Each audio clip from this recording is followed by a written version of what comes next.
ना आटा ते गांधी दा संग पाटा। तो मियां साहब फिर दाने पूरे करने के लिए आपकी क्या हिकमत अमली है? अली साहब, हम अल्लाह के फजल से सी पैक 2 के लिए चीन के साथ राब्ते में हैं। हमारा हमारा और अमेरिका का इस वक्त जो ताल्लुक है वो आइडियल है। बल्कि मैं तो यूं कहूंगा कि इस वक्त हमारे और अमेरिका के ताल्लुकात इतने आइडियल हैं कि अमेरिका का सदर ट्रंप हमारे हिस्से के ताने भी खुद मोदी को दे रहा है। और जब भी सदर ट्रंप ये कहता है कि पाक भारत जंग मैंने रुकवाई थी, तो मोदी बेचारा अपने इर्द गिर्द नोचने के लिए खंबा ढूंढना शुरू कर देता है। आपके कहने का मतलब ये है मियां साहब कि मोदी खसियानी बिल्ली है। और क्या थैला साहब, बल्कि आप देखिए कि सदर ट्रंप तो हर बयान में मोदी के जख्मों पे इस तरह नमक छिड़कते हैं जैसे आजकल के मौसम में हम लोग अमरूदों पे हल्का हल्का नमक छिड़कते हैं। मियां साहब, फलानिया मसाला फल सामने रख के समझाया करो। होगा जी, आपके लिए फल की सिर्फ एक ही मिसाल है कि सब्र का फल मीठा होता है। हद हो गई है। मैं कारकर्दगी बता रहा हूं, आप फलों वाली दुकान में फंसे हुए हैं।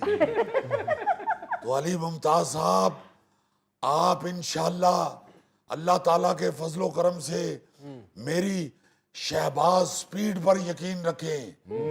आप ये देखें कि चाइना वालों ने जो तेज तरीन ट्रेन चलाई है, उन्होंने उस ट्रेन की स्पीड भी शहबाज स्पीड से मुतासिर होकर बनाई है। बल्कि आज आपको एक पुरानी बात याद कराता हूं। ये जो शुएब अख्तर की गेंद की स्पीड आज तक कोई भी बीट नहीं कर सका, उसने भी, शुएब ने भी शहबाज स्पीड को देख के तो गेंद की स्पीड अपनी बनाई थी।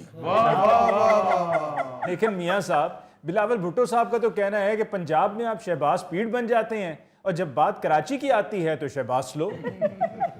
देखें अली मुमताज साहब, मैंने भी सुना है ये बिलावल भुट्टो साहब का बयान, मगर मैं ये बताना चाहता हूं कि मेरी अल्लाह के फजल से वही शहबाज स्पीड ही रहती है। लेकिन क्या करें कि कराची में स्पीड ब्रेकर ही बहुत हैं। ये इत्तेहादी हुकूमत की एक यही प्रॉब्लम होती है कि जगह जगह स्पीड ब्रेकर सामने आ जाते हैं। और मैं स्पीड कहां से पकड़ूं? इनकी जो पॉलिसियों वाली गाड़ी है उसमें स्पीड वाला पैडल है ही नहीं, उसकी जगह भी ब्रेक लगी हुई है। चलें, हाथ ना आए तू कौड़ा। आप वहां पे कुछ कर नहीं पा रहे हैं तो उनकी पॉलिसियों पर आपको एतराज है? अली मुमताज साहब, यकीन माने मैं दिलो जान से कराची में कुछ करना चाहता हूं, मगर इनकी पॉलिसी उन बच्चों वाली है जो मेहमानों के जाते ही प्लेटों पे झपट पड़ते हैं। बहरहाल मियां साहब, मुर्तज़ा वहाब साहब का तो ये कहना है कि शहबाज स्पीड का तो हमें नहीं पता, लेकिन बिलावल स्पीड को सबने देख लिया है। वाह। इसमें कोई शक नहीं है। बिलावल भुट्टो साहब अनथक मेहनत कर रहे हैं और वो पाकिस्तान की तरक्की के लिए बहुत भागदौड़ कर रहे हैं। मैं ये मानता हूं, और उनकी जो कारकर्दगी है वो सबके सामने है। भाई, सबसे पहले तो आप ये देखें कि इतने थोड़े वक्त में इतना ज्यादा वजन कम कर लेना ये कोई छोटी बात है। बहरहाल मियां साहब, मेहनत तो वो लोग भी कर रहे हैं। अच्छा, ये बताइए कि आपकी तब्दीली की अफवाहें मार्केट में गर्दिश कर रही हैं। कहा यह जा रहा है कि मोहसिन नकवी को वजीर आजम बनाया जा रहा है और सदर आसिफ अली जरदारी साहब भी जा रहे हैं। देखें, यहां मुझे फिर शेक्सपियर की वो अंग्रेजी कहावत याद आ गई। और वो क्या उसने कहा था कि वेली रन परौने जोगी। तो हमारे मुखालफीन के पास चूंकि अब कुछ कहने के लिए बाकी नहीं रहा, वो कोई बात कर नहीं सकते, तो वो अब इस तरह की अफवाहों को लेके तो मार्केट में फिर रहे हैं।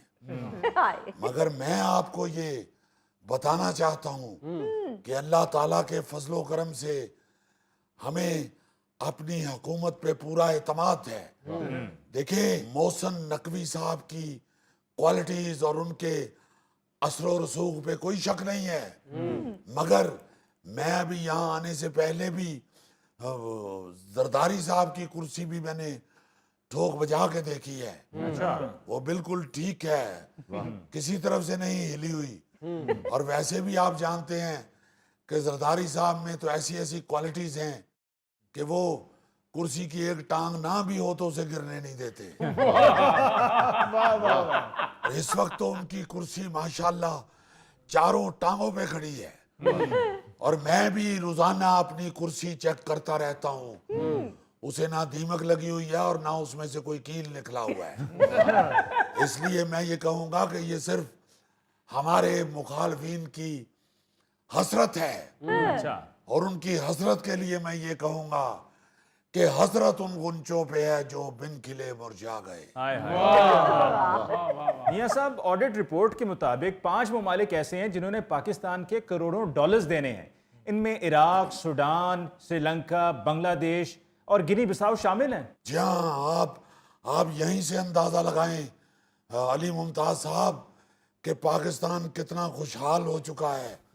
इतने सारे ममालिक ने हमसे कर्जा लिया हुआ है, हमारे पैसे देने हैं। एक मुल्क ने तो ये कह के हमसे पैसे ले लिए कि 20 मुल्क आपस में कमेटी डाल रहे हैं, आप भी डाल लें। हमने कमेटी डाल ली और जब हमारी कमेटी निकलने की बारी आई तो उन्होंने कह दिया जी कि वो माई कमेटियां वाली दौड़ गई है। एक मुल्क ने ये कह के उधारे पैसे ले लिए कि पाए देना थोड़े जे पैसे मेरे को टूटे नहीं है गए। और एक मुल्क ने तो बगैर कुछ कहे हाथों के इशारों से ही सलाम ही इतना किया कि हम उसे देने पे मजबूर हो गए। यह सब खिलाड़ी भी आपसे बहुत खुश हैं और उसकी वजह यह है कि जो भी आपने ऐलान किया है खिलाड़ियों की इनामी रकम बढ़ाने का, जिसके मुताबिक जो भी कोई ओलंपिक में गोल्ड मेडल जीत कर आएगा उसको अब 3 करोड़ मिलेंगे। इस पर सब बहुत खुश हैं। वाह, जी हाँ, जी हाँ। पहले सिर्फ 1 करोड़ मिलता था, मगर ये अरशद नदीम जब आया है और उसके गांव में इर्द गिर्द लोग जो इकट्ठे हुए हैं तो मैं बड़ा परेशान हो गया। मैंने कहा यार 1 करोड़ ते दा चाह पानी ते लग जाना है। वो इतना बड़ा कारनामा इसने किया है, तो इसलिए मैंने वो रकम 1 की बजाय अब 3 करोड़ कर दी है। मियां साहब महल्ले दे विच भी टूर्नामेंट जितन दे उत्ते इनाम अनाउंस करो।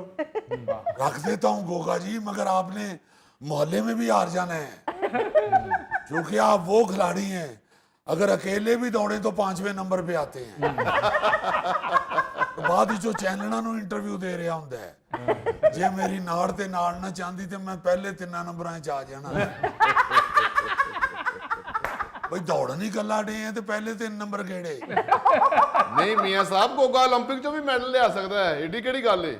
ਜੇ ਤੁਸੀਂ 올림픽 ਚ ਉਹ ਗੇਮ ਸ਼ਾਮਲ ਕਰਵਾ ਦਿਓ ਤੇ ਚਿੜੀ ਉੱਡੀ, ਕਾਂ ਉੱਡਾ, ਮੱਝ ਉੱਡੀ।